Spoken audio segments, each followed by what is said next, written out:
আমরা এবারে ছাড়বো না। পশ্চিমবঙ্গে মমতা ব্যানার্জিকে কিছু বেআইনি কাজ করতে দেব না, দশকর্মা ভান্ডার বানাতে দেব না। স্যার, ডেপুটি ম্যাজিস্ট্রেট পর্যাদার লোককে সাসপেন্ড করতে বাধ্য হলো, কিন্তু তাদের বিরুদ্ধে এফআইআর হলো না কেন? পরবর্তীকালে রাজারহাট নিউ টাউন এবং নন্দকুমারের, রাজারহাট গোপালপুর এবং নন্দকুমারের আরো দুজনের বিরুদ্ধে সেম অভিযোগ থাকা সত্ত্বেও না কেন? কারণ জানতে চেয়েছি। আমরা অভিযোগ করেছি ৫,৭০০ বিএলওর ব্যাপারে আপনাদের 1.1 থেকে 1.54 গাইডলাইন ভায়োলেশন হয়েছে। মাত্র ৩০০ আমাদের প্রপোজাল অ্যাডজাস্ট হয়েছে। আমাদের বাকি ৫,৪০০ প্রপোজাল যদি রিজেক্ট হয়ে থাকে, কি কারণে রিজেক্ট করেছেন case to case compliance report আমাদের দেওয়া হয়নি কেন?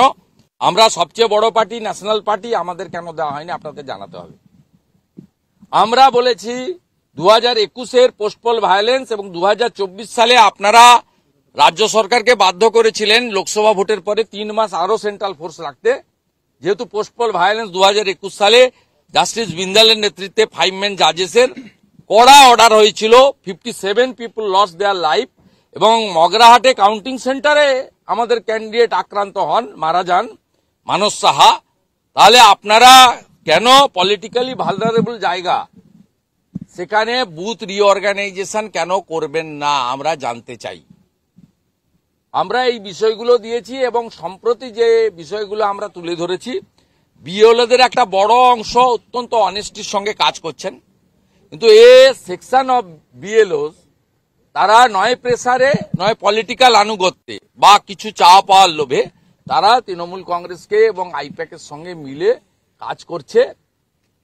আমরা সে ব্যাপারেও সুনির্দিষ্ট যে ৬৭টা বিএলওর বিরুদ্ধে অভিযোগ করেছি তার এগেনস্টে অ্যাকশন চেয়েছি।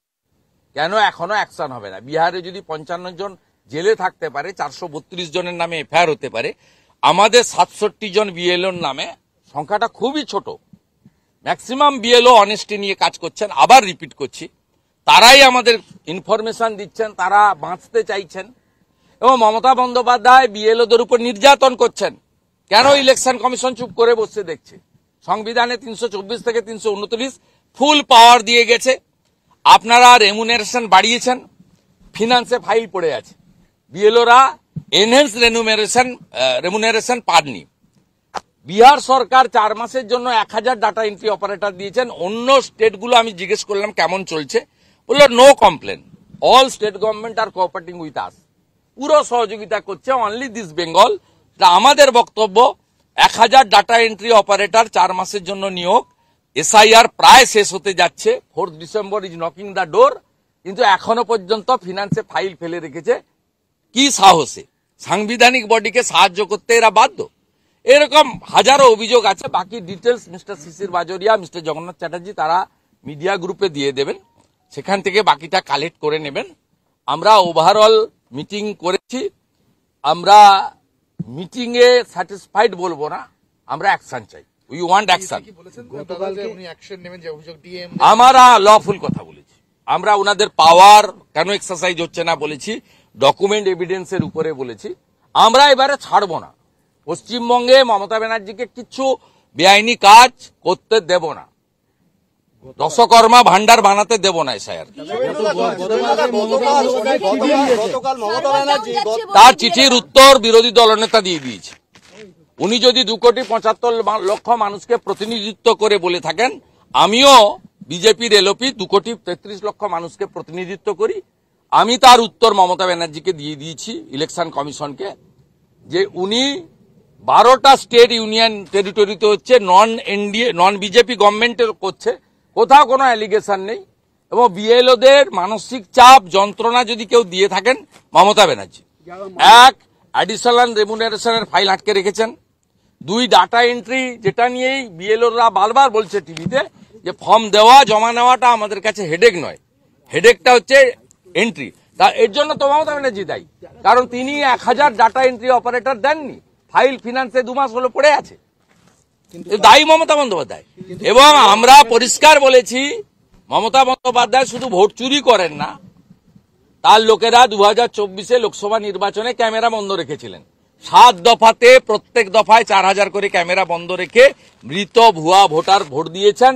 7 দফার সুযোগ নিয়ে মালদায় যে ভোট দিয়েছে, কোচবিহারে সে ভোট দিয়েছে, কোচবিহারে যে ভোট দিয়েছে, কলকাতায় সে ভোট দিয়েছে, সে আবার ডায়মন্ড হারবারে গিয়ে ভোট দিয়েছে। কালকের চিঠিতে মমতা ব্যানার্জি লিখেছেন, মমতা ব্যানার্জি চিঠির উত্তর এলওপি দিয়ে দিয়েছে। মমতা ব্যানার্জিকে নিয়ে এত কথা বলার কোনো দরকার নেই। ডিজিটাইজেশনে সার্ভার ডাউন যাচ্ছে, উনি না ডাউন যাচ্ছে কেন তার উত্তর টেকনিক্যাল লোকরা বলবে। আমরা সেই কারণে বলেছি যে ইলেকশন কমিশন তার নিজস্ব সেটআপ তৈরি করুক। কোথাও লেখা নেই স্টেট গভর্নমেন্ট থেকে কর্মী নিতে হবে। অনেক বিএলও মারা গিয়েছে, 2জন বিএলও মারা গেছেন, একটা অভিযোগ হচ্ছে চাপ এসে গেছে এসআইআর এর। এত কে মারা গেছে? 2জন বিএলও তো মারা গেছে। তা আগের বার যেটা মারা গেছে তো আমি জেনেছি জয়েন্ট ভিডিওর জন্য মারা গেছে। তো মমতা ব্যানার্জি দায়ী। একজন মারা গিয়েছেন কে? পরশুদিন। ওইটাই তো বলছি। আর কালকে কোচবিহারে তো অ্যাক্সিডেন্ট, সব চালিয়ে যান না এসআইআর বলে। দাদা কে না বলেছে চালিয়ে যান। আজকের কলকাতা যত পেট খারাপ মাথা খারাপ যা হবে সবকে চালিয়ে জানি স্যার। আজকের সে আমি কি বলবো, কয়লাকাণ্ডে আজকের ইডির রেড হচ্ছে, খুবই দরকার। কয়লাকাণ্ড তো চলছে, পশ্চিমবাংলায় চলছে। সবচেয়ে বড় বেনিফিশিয়ারির নাম হচ্ছে ভাইপো। রেট ফেট আমরা বিশ্বাস করি না, ধরে ঢুকিয়ে দিন ভিতরে। ডেপুটি ম্যাজিস্ট্রেট পর্যাদার লোককে সাসপেন্ড করতে বাধ্য হলো, কিন্তু তাদের বিরুদ্ধে এফআইআর হলো না কেন? পরবর্তীকালে রাজারহাট নিউ টাউন এবং নন্দকুমারের, রাজারহাট গোপালপুর এবং নন্দকুমারের আরো 2জনের বিরুদ্ধে সেম অভিযোগ থাকা সত্ত্বেও হলো না কেন? কারণ জানতে চেয়েছি। আমরা অভিযোগ করেছি 5700 বিএলওর ব্যাপারে আপনাদের 1.1 থেকে 1.54 গাইডলাইন ভায়োলেশন হয়েছে। মাত্র 300 আমাদের প্রপোজাল হয়েছে। আমাদের বাকি 5400 প্রপোজাল যদি রিজেক্ট হয়ে থাকে, কি কারণে রিজেক্ট করেছেন? Case to case compliance report আমাদের দেওয়া হয়নি কেন? আমরা সবচেয়ে বড় পার্টি, ন্যাশনাল পার্টি, আমাদের কেন দেওয়া হয়নি আপনাদের জানাতে হবে। আমরা বলেছি 2021-এর পোস্টপোল ভায়োলেন্স এবং 2024 সালে আপনারা রাজ্য সরকারকে বাধ্য করেছিলেন লোকসভা ভোটের পরে 3 মাস আরো সেন্ট্রাল ফোর্স রাখতে। যেহেতু পোস্টপোল ভায়োলেন্স 2021 সালে জাস্টিস বিন্দালের নেতৃত্বে 5 মেন জাজেসের কড়া অর্ডার হয়েছিল, 57 পিপল লস দেয়ার লাইফ, এবং মগরাহাটে কাউন্টিং সেন্টারে আমাদের ক্যান্ডিডেট আক্রান্ত হন, মারা যান মানস সাহা। তাহলে আপনারা কেন পলিটিক্যালি ভালনারেবল জায়গা সেখানে বুথ রিঅর্গানাইজেশন কেন করবেন না আমরা জানতে চাই। আমরা এই বিষয়গুলো দিয়েছি এবং সম্প্রতি যে বিষয়গুলো আমরা তুলে ধরেছি, বিএলওদের একটা বড় অংশ অত্যন্ত অনেস্টির সঙ্গে কাজ করছেন, কিন্তু এ সেকশন অফ বিএলওস তারা নয় প্রেসারে নয় পলিটিক্যাল আনুগত্যে বা কিছু চাওয়া পাওয়ার লোভে তারা তৃণমূল কংগ্রেসকে এবং আইপ্যাকের সঙ্গে মিলে কাজ করছে। আমরা সে ব্যাপারেও সুনির্দিষ্ট যে 67টা বিএলওর বিরুদ্ধে অভিযোগ করেছি তার এগেনস্টে অ্যাকশন চেয়েছি।